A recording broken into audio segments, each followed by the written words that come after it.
مدد کعبہ ایما مدد مدد کن یا غوث اعظم دستگیر مدد کن یا غوث اعظم دستگیر مدد کن یا غوث اعظم دستگیر بگرداب بلا افتادہ کشتی ضعیفان شکستہ رات پشتی بحق خواجہ عثمان ہارونی مدد کن مدد کن یا خواجہ معین الدین چشتی قادریم نعرہ غوث اعظمی زنم دمز شیخ احمد رضا خان قطب عالمی زنم بلغ العلا بکمالہ کشف الدجا بجمالہ حسنت جمیع خصالہ صلو علیہ وآلہ۔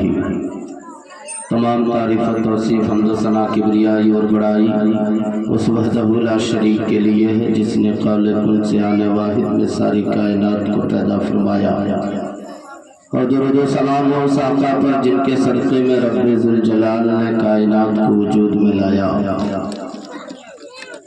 آئیے ہم سب مل کر کونین کے آقا احمد مجتبی محمد مصطفیٰ صلی اللہ تعالیٰ علیہ وسلم کی بارگاہ بے کس پناہ میں درود شریف کا ہدیہ نچھاور کریں اور پڑھیں۔ اللہم صلی علی سیدنا شفیعنا حبیبنا نبینا مولانا محمد مبارک وسلم صلی اللہ علیہ صلاۃ و سلام علیکہ یا رسول اللہ صلی اللہ تعالیٰ علیہ وسلم۔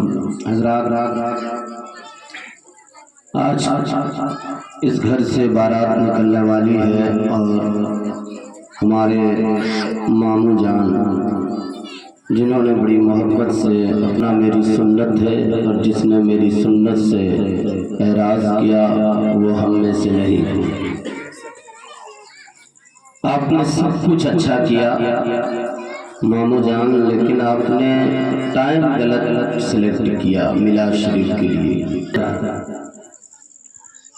کسی شاعر نے کہا تھا کہ اجالے اپنی یادوں کی ہمارے ساتھ رہنے دو، اجالے اپنی یادوں کے ہمارے ساتھ رہنے دو، نہ جانے کس گلی میں زندگی کی شام ہو جائے، نہ جانے کس گلی میں زندگی کی شام ہو جائے۔ آج دنیا کا عجیب ماحول ہو چکا ہے، اور یہ کوئی تعجب والی بات نہیں ہے کہ دنیا کا ایسا ماحول ہو چکا ہے۔ اسی ماحول کے بارے میں میرے آقا نے آج سے کئی سال پہلے پیشن گوئی فرمائی تھی۔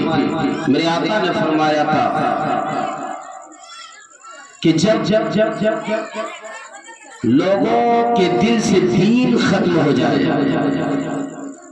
لوگوں کا رجحان دین اسلام سے ہٹ جائے، جب لوگ دنیا پر فوکس کرنے لگے، جب لوگ دنیا کو ترجیح دینے لگے، جب لوگ دنیا کی طرف بڑھنے لگے، تو سمجھ لینا قیامت قریب ہے۔ یہ میرے آقا کی پیشن گوئی ہے، اور آج وہ دن آ چکا ہے، آج وہ دور آ چکا ہے۔ ہمارے پاس ہر کام کا وقت ہے، لیکن اگر وقت نہیں ہے تو صرف اور صرف اللہ اور اس کے رسول کی عبادت و ریاضت کا وقت نہیں ہے۔ ہر کام کا وقت ہے۔ انسان کا ڈیلی روٹین دیکھیے، ہم اپنا شیڈول چیک کریں کہ ہم اپنے دن میں کیا کیا کرتے ہیں۔ صبح ہمیں کہیں اگر مہمانی میں نکلنا ہوتا ہے، سفر میں جانا ہوتا ہے، تو ہم شام میں اس کی تیاری کرتے ہیں۔ شام میں اس کی تیاری کیا کرتے ہیں کہ اگر ہمیں لمبا سفر میں نکلنا ہو تو ہم 4 ویلر کا انتظام کرتے ہیں۔ اگر 4 ویلر کا انتظام نہ ہو پائے تو ہم اپنی بائک کی سروسنگ کراتے ہیں۔ گیریج میں لے جا کر ہم اپنے بائک میں جو کمیاں ہوتی ہیں، جو خرابیاں ہوتی ہیں، ان خرابیوں کو ہم ٹھیک کرتے ہیں۔ کیوں؟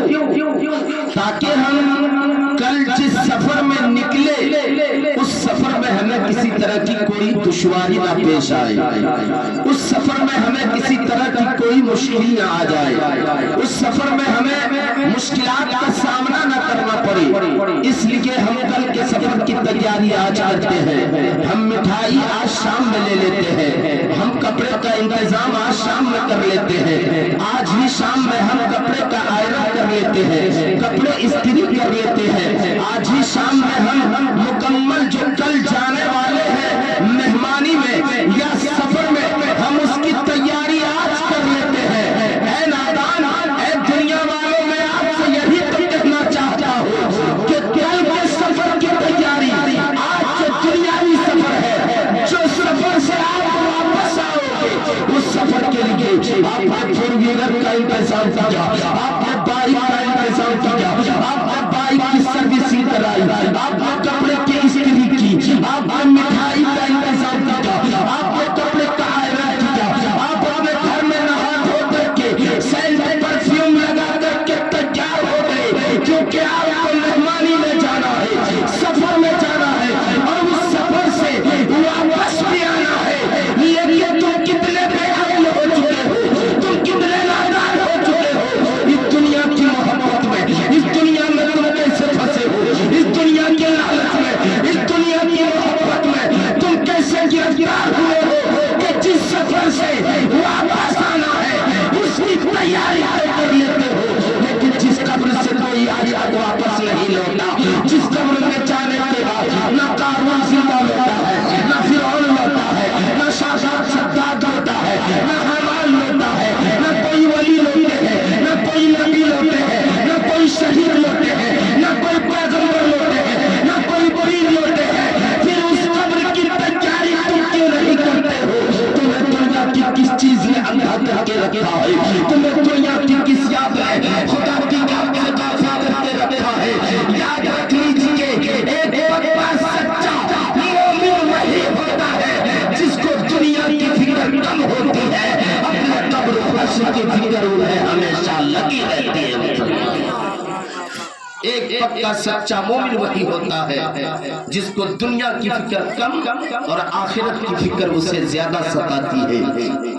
آخرت کا وہ سفر، میں شادی کے موقع پر یہ عنوان نہیں لینا چاہتا تھا، یہ باتیں میں آپ تک نہیں پہنچانا چاہتا تھا، لیکن بس میں چند باتیں نوجوانوں تک پہنچانا چاہوں گا کہ آج بھی ہو جو براہیم سا ایمان پیدا، آج بھی ہو جو براہیم سا ایمان پیدا، آگ کر سکتی ہے انداز گلستہ پیدا، وہ اندھیرا ہی بھلا تھا کہ قدم راہ پہ تھے، وہ اندھیرا ہی بھلا تھا کہ قدم راہ پہ تھے، روشنی ہمیں لے آئی ہے منزل سے بہت دور، روشنی ہمیں لے آئی ہے منزل سے بہت دور۔ آج ہم اپنے گھروں کے ماحول کا جائزہ لیں، آج ہم اپنے رہن سہن کو دیکھیں، آج ہم اپنے طور طریقے کو دیکھیں، آج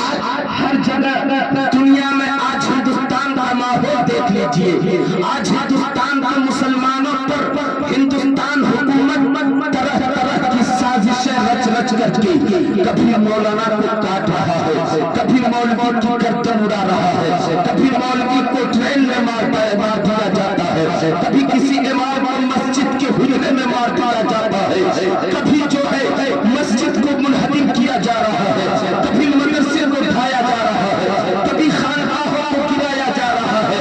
ہم اس کا قصور ہم کسے ٹھہرائیں گے؟ قصوروار ہم اس کا کسے ٹھہرائیں گے؟ ہم اس کے ذمہ دار کسے ٹھہرائیں گے؟ کیا اس کے ذمہ دار ہندوستان سرکار ہے؟ کیا اس کے ذمہ دار ہندوستانی حکومت ہے؟ نہیں مسلمانوں، اس کے ذمہ دار ہم ہیں، اس کے ذمہ دار ہم ہیں، کیونکہ ہم نے شریعت مصطفیٰ پر عمل کرنا چھوڑ دیا ہے۔ ہمارے گھروں میں ماحول ہے تو انگریزوں کا ماحول ہے، ہمارے گھر میں ماں اگر سیریل دیکھتی ہے تو اپنی بیٹی کو بھی بٹھا کر سیریل دکھاتی ہے، اگر باپ موبائل دیکھتا ہے تو اپنے بیٹے کو بھی موبائل دے کر کے بچی فری فائر میں لگا دیتا ہے۔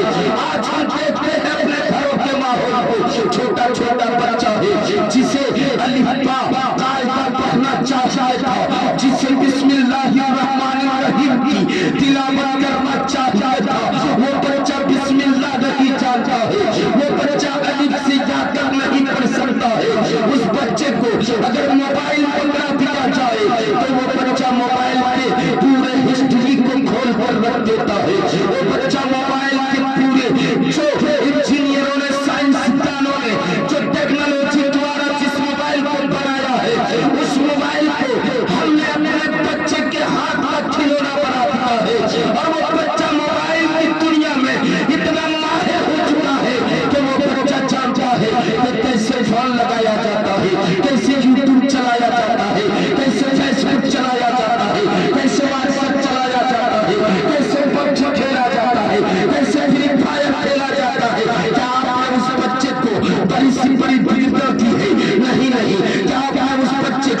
ماسٹر بنایا ہے؟ نہیں نہیں. کیا آپ نے اس بچے کو پروفیسر بنایا ہے؟ نہیں نہیں. پھر بھی وہ موبائل کو کھنگال کر رکھ دیتا ہے. کیوں؟ اس لیے کہ آپ نے اس بچے کو پریکٹیکلی طور پر آپ نے اسے کال لگانا سکھایا ہے, فیس بک چلانا سکھایا ہے, یوٹیوب چلانا سکھایا ہے, موبائل چلانا سکھایا ہے. کاش مسلمان اسی بات کو سمجھ لیتا کہ جب میرا بیٹا بغیر ماسٹر بنے, موبائل جو ٹیکنالوجی دوارا بنایا گیا ہے, جس میں انگلش لکھا ہوتا ہے, انگریزی ورڈ لکھے ہوتے ہیں, اس کو میرا بیٹا چلا سکتا ہے. تو اگر ماں گھر میں نماز پڑھتی تو بیٹی ضرور نمازی ہوتی, باپ نماز پڑھتا تو بیٹا ضرور نمازی ہوتا, باپ قرآن پڑھتا بیٹا ضرور قرآن پڑھتا, باپ ماں باپ کی خدمت کرتا بیٹا ضرور ماں باپ کی خدمت کرتا. آج ہم دنیاوی ماحول میں بہتر سمجھتے ہیں, ہم کامیاب ہیں. یاد رکھ لیجیے مسلمانوں, ہم کامیاب نہیں ہیں. قرآن کہتا ہے قرآن کہتا ہے والعصر ان الانسان لفی خسر, بے شک انسان گھاٹے میں ہے, انسان نقصان میں ہے, انسان خسارے میں ہے. اے قرآن, یہ تیرا کیسا سوال ہے, یہ تیری کیسی بات ہے؟ اے مولا, یہ تو کیا فرما رہا ہے کہ انسان گھاٹے میں ہے, انسان نہ فور ویلر خرید لیا, کیا انسان کامیاب نہیں ہے؟ انسان نے زمین جائیداد خرید لی, کیا انسان کامیاب نہیں ہے؟ انسان نے بہت شہرت کما لی, عزت کما لی, کرسیاں جیت لی, کیا انسان کامیاب نہیں ہے؟ جب قرآن کی بارگاہ میں یہ عریضہ پیش کریں گے, اے قرآن, جب فور ویلر والا کامیاب نہیں ہے, دولت والا کامیاب نہیں ہے, شہرت والا کامیاب نہیں ہے, عزت والا کامیاب نہیں ہے, طاقت والا کامیاب نہیں ہے. اے قرآن, ذرا تو ہی بتا دے پھر کامیاب کون ہے؟ تو اللہ کا قرآن آگے ارشاد فرماتا ہے الا الذین آمنوا وعملوا الصالحات, کامیاب وہ لوگ ہیں جن کا ایمان مضبوط ہے, جن کا عمل اچھا ہے. قرآن کہتا ہے کامیاب وہ لوگ ہیں جن کا ایمان مضبوط ہے, جن کا عمل اچھا ہے, وہ کامیاب ہے. آج برائیاں ہمارے گھروں میں, بے حیائیاں ہمارے گھروں میں, عریانیاں ہمارے گھروں میں, فحاشیاں ہمارے گھروں میں. اے مسلمانوں, یاد رکھ لیجئے, یہی وہ بیٹا ہے جس کو آج آپ پب جی اور فری فائر کھیلنا سکھا رہے ہو, یہی وہ بیٹا ہے جس کو آپ موبائل کی دنیا میں مست کر رہے ہو. اور موبائل سے ایک بہت بڑی بیماری چلی ہے, آنکھ کی روشنی ختم ہونے والی. میں نے کئی جگہ بچوں کو دیکھا آنکھ کا آپریشن کراتے ہوئے. میں نے پوچھا معاملہ کیا ہے, تو گھر والے یہی کہتے ہیں بچہ بڑا ضدی تھا, بات نہیں مانتا تھا, آنکھ کی روشنی موبائل دیکھنے کے کارن چلی گئی. بتائیے مسلمانوں, اگر بچپنے میں ہی بچے کی آنکھ کی روشنی چلی جائے تو وہ اپنی زندگی کیسے گزارے گا؟ یعنی کہ بچے کو برباد کس نے کیا؟ آپ نے کیا, ہم نے کیا. اپنے بچے کو برباد کس نے کیا؟ ہم نے اور آپ نے کیا. اسی لیے اگر آپ چاہتے ہو کہ آپ بھی کامیاب ہو, آپ کا بیٹا بھی کامیاب ہو, تو موبائل کو چھوڑو مسلمانوں, اپنے بچے کو بغدادی قاعدہ دے دو, اپنے بچے کو بسم اللہ پڑھنا سکھا دو, اپنے بچے کو قرآن پڑھنا سکھا دو. ارے کم سے کم جب آپ دنیا سے انتقال ہو جائے گا, جب ساری دنیا آپ کے جنازے پر آنسو بہائے گی, اس وقت آپ کا بیٹا قرآن کھول کر کے سورہ یاسین کی تلاوت کیا کرے گی. اگر آپ گنہگار کرو گے, قسم خدا کی, بیٹے نے اگر دل سے تلاوت کر دیا تو اللہ تبارک و تعالی قرآن کی تلاوت کی برکت سے آپ کے گناہوں کو معاف فرما دے گا. کم سے کم اتنا ضرور کیجئے, اپنے بچے کو مغربی تہذیب میں مت ڈالیے, اپنے بچے کو انگریزی تہذیب میں مت ڈالیے.